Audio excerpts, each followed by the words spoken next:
I'm in San Diego this week at the ASTA Vegetable and Flower Conference. I'm spending time with the people who are shaping what ends up in our food system. And being here has me thinking about something that at first doesn't seem connected. The federal government's reset of MyPlate and national nutrition guidance. In my lifetime alone, I've seen the government rethink how we're told to eat multiple times. And those changes don't just end up on our plate. Over time, they reshape the whole system behind it. Walking this conference floor, that connection feels a lot clearer, because every shift in how Americans are encouraged to eat eventually traces back to seed. The newest guidance puts renewed attention on fruits, vegetables, and nutrient-dense foods. That may sound like a public health message, but it also becomes a signal. One, the seed industry can influence with breeding priorities and what growers are encouraged to plant. There's also a stronger emphasis on protein and whole foods.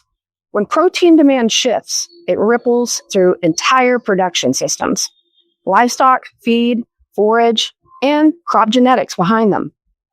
So again, it all leads back to seed. What strikes me most isn't any single recommendation. It's the reminder that policy, food, and agriculture are deeply connected.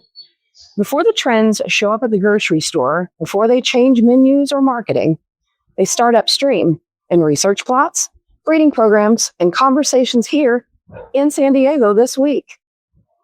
So, the MyPlate reset may seem like a consumer story on the surface, but from where I'm standing here in San Diego, it feels like an early signal for the seed industry, a quiet indicator of where attention, innovation, and demand could be headed next.